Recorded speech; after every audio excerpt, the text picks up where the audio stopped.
how to incubate the innovation culture.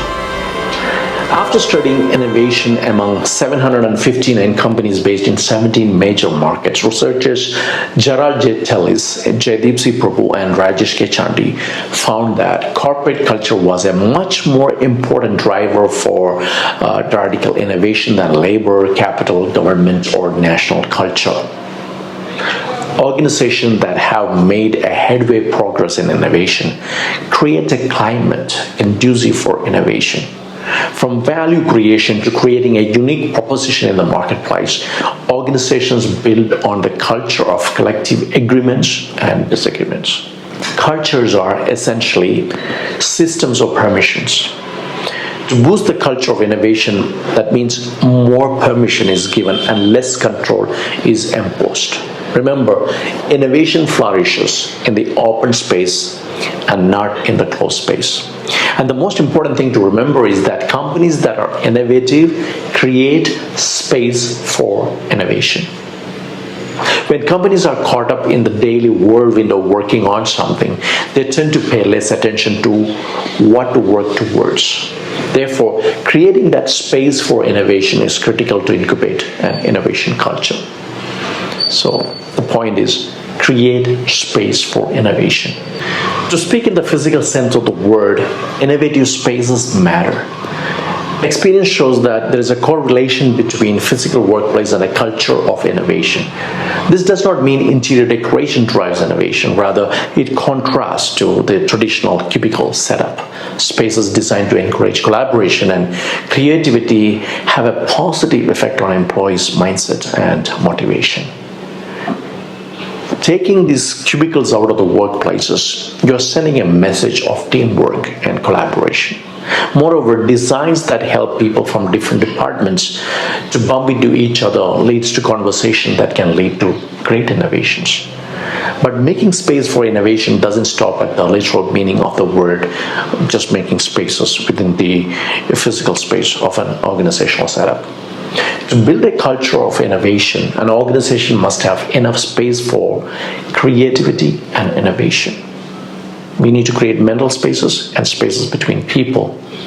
Because companies that are largely orthodox and comfortable with the unchallenged market situation, sometimes they can fall into a trap of a comfort zone and look at innovation as an uncomfortable affair. And this may lead to, less innovation in an organization because they don't want to shake up the status quo. As long as their positions are unchallenged, they think that they can afford to ignore innovation and thus leave no space for improvement. Therefore, to cultivate a culture of innovation, first you must need to create enough space for innovation. This is where staying hungry and foolish matters. Culture can become a collective conditioned responses, and these responses can be very automatic. In order to make things easier, many prefer to play by the rules. But innovation breaks all the rules. It breaks the boundaries, especially the knowledge boundary. Knowledge boundary is when what you know becomes an impediment to learn further, to shift paradigms. As Alvin Toffler aptly puts it, the illiterate of the 21st century will not be those who cannot read or write, but those who cannot learn, unlearn, or relearn. Most of the organizational architecture becomes rigid over a period of time. Processes and procedures will lack its fluidity. Information stops flowing from one level to another. This will shut down the doors to innovation. Therefore, one of the best practices for nurturing an innovation culture would be to foster an open door policy. Open doors are invitations. It's an invitation for employees to present their ideas for improving existing products and services. To facilitate this habit, rituals are formed within an organization. Great rituals will reinforce a culture of creativity. Rituals include the act of creative engagements that is personal and collective, open communication, assuming additional responsibility, and rewarding great ideas. You need to get rid of your stupid rules and practices to create space for innovation. Constraints and restrictions, along with stupid rules and hierarchical structures within an organization, can choke innovation. In a spatio-temporal sense, space means having the collective mindset to absorb ideas, experiment ideas, and having a congenial circumstance to breed revolutionary concepts. It requires time, energy, people, and efforts to fill the innovation space. A perfect example for innovation space is Google's innovation time of a clear balance of extra time for innovation ideas to flourish in Google. Many of Google's products and services like AdSense, Orkut, Gmail, Google News are developed with that 20% extra time. Similarly, 3M has a 15% rule that helps every technical employee to spend up to 15% of their time working on independent projects. At Procter & Gamble, the space for innovation is created to help teams to really discover new gifts, to make uncommon connections, and reveal their genius. This helps them to revitalize their troubled brands, deliver breakthrough product innovations, and create new categories for P&G. Even at operational level, the space for innovation is provided so that employees can work on developing new commercial ideas or working on new business models, new ways to grow their revenues or improve margins and avoid commoditization. What makes space for innovation in any company is that inner freedom they experience from courage to speak up their minds. People will only speak up their ideas only if they feel courageous. Online video rental company Netflix has built a business that is growing rapidly by allowing individuals the freedom to take creative risk without that overwhelming sense of fear or judgment from other people, including their bosses. They tell their employees to express what they think, even if it is controversial. Make tough decisions without organizing excessively, take smart risks, and question actions that are inconsistent with company's values. At Disney, a thrice-yearly gong show where anyone in the company can pitch in a new concept is the forum where the company's retail format was first proposed by an employee. At a London-based Virgin Group, a flight attendant who didn't like how she was treated in planning her own wedding that led to Alisa Pecci to pitch the idea through the company's speaker program. And that's how Virgin got into wedding planning. Open communication is a means to creating space for innovation. Feedbacks and suggestions happen in a trusted environment of open communication. And remember, communication is essential because great innovation comes out of supportive collaboration between individuals and teams. Develop a startup culture. If you want to incubate an innovation culture in your organization, then embrace the spirit of the startups. The best spirit for innovation is the startup spirit. Startups are curious and they are very nimble. They are not afraid to embrace change and they try to do different things. They're experimental in nature. They can adapt faster, learn better, and take quicker decisions. Large organizations tend to be pretty much the opposite of the startups. They are these elephants which can't dance. Moreover, large organizations often exist to defend their previous ideas and innovations. If something fails in large organizations, they take a very defensive position to save their failed products rather than move on to make other new products. Also, large enterprises, unlike startups, lack the power of creative destructions or executing disruptive ideas. It is this risk aversion that makes larger organizations not to bet on new ideas. Instead, they prefer the path of acquisitions or being the fast follower as new concepts enter the competitive arena. The shareholders of large organizations do not want to play it risky. They want to be as safe as possible. They prefer linear and consistent growth against exponential growth. Often, quantum leap innovations provide exponential growth, but it also demands immense risk. Therefore, it's easier for smaller firms to take that plunge, unlike their bigger counterparts. The very reason why great innovations take place in university dorms and startups rather than big organizations is the fact that the startups are experimental in nature. Startups are always willing to explore new learning curve, till they get it right. Steve Jobs himself always wanted to maintain the startup spirit in Apple when he insisted on teams to be smaller in numbers. This was based on the idea that a smaller group would be more focused and motivated than a larger group. Speaking at All Things Digital Conference in 2010, Steve Jobs revealed a little bit about Apple's inner workings. He said, "You know how many committees we have at Apple? 0. We are organized like a startup. We are the biggest startup on the planet." Smaller organizations can often move faster on implementing innovative ideas because they have very less bureaucracy.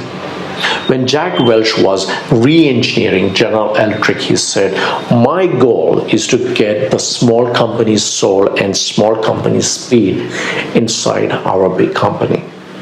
Most organizations that fosters innovations are now concerned about keeping the spirit of a startup while they may continue to grow as giants in their industry. Let me give you an example. ITW is a diversified manufacturing company that produces a wide array of products, from industrial packaging to power systems to electronics to food equipments and to construction products. It is a highly profitable $16 billion company that is nearly 100 years old. Yet this big old company, which is nestled in the traditional industry, thinks pretty small. The leaders at ITW believes that being nimble, hungry, and entrepreneurial are the key ingredients for business success. As a result, anytime a business unit reaches about $200 million in revenue, the division mutates into two $100 million units. Like an amoeba, the unit subdivides so it stays small, hungry, and nimble. The company would rather have 10 independently run and innovative $100 million units than a single bureaucratic and clunky $1 billion unit. Instilling a practice of turning every employee to think and act like an entrepreneur is pivotal to keep the startup spirit in your organization.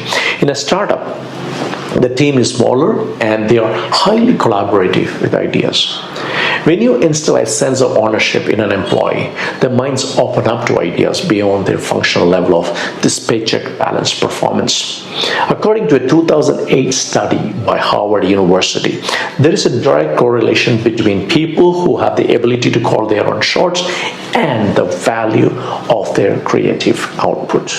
An employee who has to run every tiny detail by her boss or his boss for approval will quickly become numb to the creative process. Instead of command and control management model, autonomy is recognized as a better model for creativity and self-expression. Now, granting autonomy also involves extending trust to your people. It is proved that in a trusted environment, people are open, fearless, and expressive. And as a result, such people are very, very innovative. Recognition and rewards. If you want to develop a culture of innovation, there must be proper incentivization to reward people who are innovative. Innovation flourishes in an organization where rewards and recognition is encouraged at a personal and at a team level. Companies that successfully foster an innovation culture design rewards that reinforce its culture. Reward and recognition is not just about success, but it's also about how you handle failures. Employees who are emotionally supported to handle failures get to experiment with their ideas. They are not afraid to make mistakes. But often companies reward good behavior against the bad behavior. But when bad results are produced out of trying something new, they must be encouraged to do so, to do something else. If you don't encourage your team to be daring and risk failure, you won't build a culture of innovation. You will build a culture of mediocrity. By taking your encouragement of innovation one step further and actually rewarding your team when they fail, you create an environment where they are not afraid to fail. If the idea of rewarding failure is still a little hard to swallow, try looking at it this way. If you are not rewarding the outcome, you are rewarding the creative process. And why not? One of your teammates come up with something new and had the courage to try it out. That could be celebrated. Procter & Gamble offers failure awards, for example, for internal heroes, who tried and learned something in their organization, something which you can also try. Hire the right people. Companies are innovative only if the people you hire are innovative. One of the most important steps in building an innovative team capable of innovation is selection. Candidates possessing innovative qualities and experiences contribute to the direct success of a company, directly impacting the work culture, the business practices, market position, and the ROI, among other things. While hiring, it's important to look at the innovative traits of your candidates, which are the willingness to try new things, excitement to solving problems, tolerance for ambiguity, passion for learning and betterment, problem-solving skills, identifying new opportunities, creative thinking, boundless curiosity, excitement for new ideas, among others. The key to sustaining a great culture would be in hiring the right people who aligns with the values of the organization and helping them to build greater capabilities to deliver superior value individually and collectively. Richard Branson has made innovation one of the 6 key characteristics of the company while screening for new candidates. To get hired at Virgin, you must demonstrate a passion for new ideas. You must make your creativity apparent, and you must show a track record of thinking different. Virgin describes its people as easy to spot. Once the right people are hired, they are trained to be in alignment with organizational values. Training is an important component of cultural change since it's unrealistic to expect teams to take on new responsibilities and innovate consistently without giving the people within those teams new tools and methods.